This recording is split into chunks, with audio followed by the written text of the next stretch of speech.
Jai Mata. Charanam Sharanam Ramambige. Charanam Sharanam Trayambage. Today, after the passage of time, I can see and understand more clearly. Time, they say, blurs images, which is probably true, but it also enables one to see causes and effects.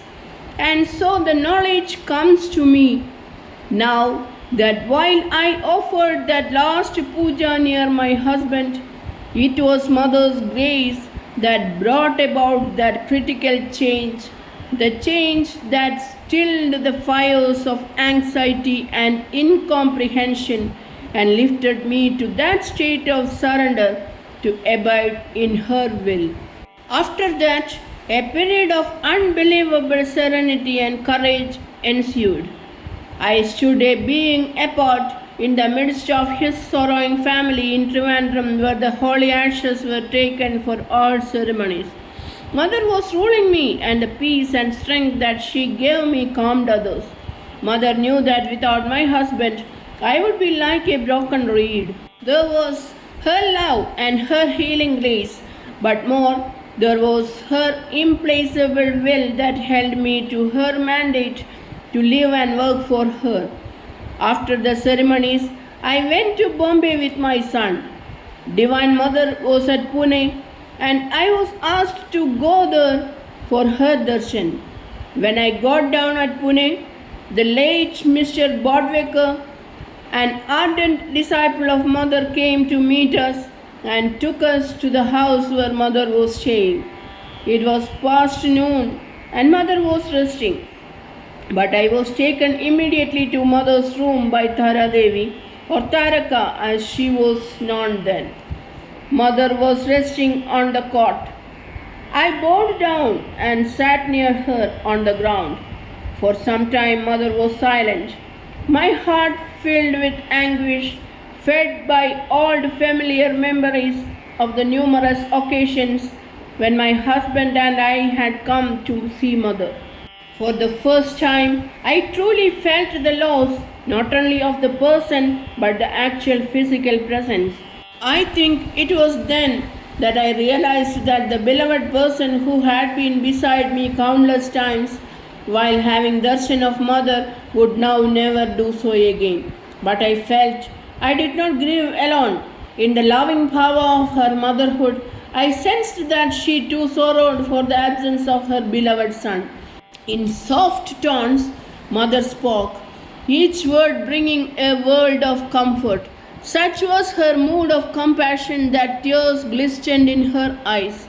She said, "Beloved child, Mother is pleased that you bore your great loss with peace and courage. Know that from the evening of the day before his end, your husband's consciousness was absolutely submerged in Mother till the final merger the next morning. You may have thought he was merely in an unconscious or comatose state, but Mother knew that this is the truth. The Mahavakya Mother has gifted to all of you, her children, is the profound revelation that the infinite Brahman is your own true self. Spiritual sadhana is to feel, realize, and experience this truth. Knowledge of the word may be expressed in the scriptures, but real knowledge comes only with experience, anubhava. The jiva has to plunge deep into his own self and bring the Guru's mandates into archana with the totality of his being. There should be devotion, surrender, and implicit faith in the Guru's words. This faith is the glow of light from your own self, and this light will illumine your path till the goal is achieved. Life should be lived in tune with the awareness of Guru's eternal wisdom. It is at times of crisis like what you went through that the truth should be awakened in your consciousness. This is the positive and practical spirituality that Mother wants in her children. then where is sorrow or separation or bemoaning your fate? But remember, only when there is unwavering faith in the Guru and his words can you receive that redeeming grace. Beloved child, be vigilant. Let such faith dispel gloom and despair. Stand firm and serene in unshakable abidance in Mother's sustaining love and grace. The words ceased. Mother lapsed into silence. A great peace stole into my heart. In that serene silence, recollections came of how the all-knowing Mother, knowing his end was near, had bestowed blessings in diverse ways on my husband. Picture after picture arose of his ardent prayers to Mother to visit Trivandrum once more, the merciful Mother coming to Trivandrum from Madras in spite of her failing health in May 1970, and of the number of young devotees who had been granted Upadesha, as was my husband's great wish. With the help of the devotees in Trivandrum, he had a beautiful Simhasana made for Mother and enthroned on that royal seat. She had blessed so many. During that visit, Mother stayed with our niece Leela and her husband Dr. Sukumaran Nair, who were greatly devoted to Mother. The whole visit was an act of mercy, and travelling back to Madras with Mother, she asked him tenderly, "Are you happy that Mother came to Trivandrum and blessed so many children?" She knew his one desire was to bring as many as possible to the lotus feet. Then, in private, she told him he must leave all his affairs in order, make a will, and so on. He did all that as it was the Mother's command.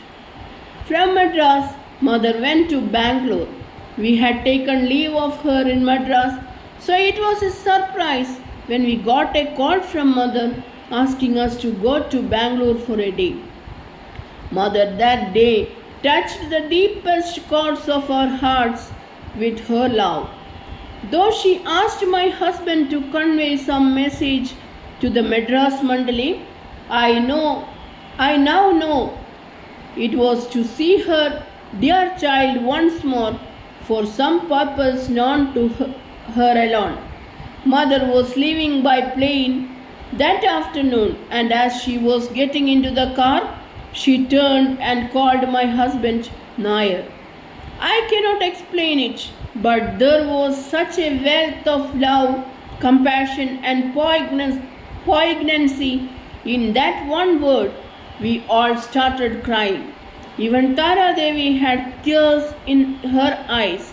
No other word was said, but my husband must have realized its portent, for on his sick bed he used to say he had taken final leave of Mother. All these flashed through my mind as I sat near her. Her benediction enveloped me as I rose up to go. I bowed down, energized and refreshed to meet life. As I was leaving, Mother asked me to come in March and spend some days with her. Later, Taraka echoed Mother's words and embracing me said how happy she and Dr. Pai would be to have me with them. Soon after, we left for Bombay. In my son's flat in Bombay, I spent my days in prayer.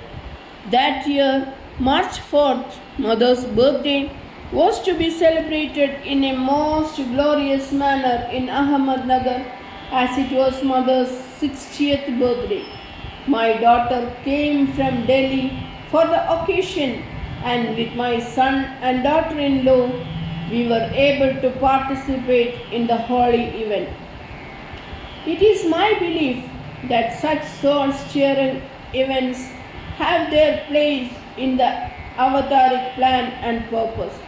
The purpose may be simple: to awaken many souls, to lead many to receive redemptive grace, or it may be very complex, subtle with far-reaching effects and beyond the scope of our understanding. Disciples and devotees from all over India gathered in Ahmednagar for the occasion. In a small place like that, it was a stupendous task to provide food and lodgings for the hundreds of devotees arriving from different centers.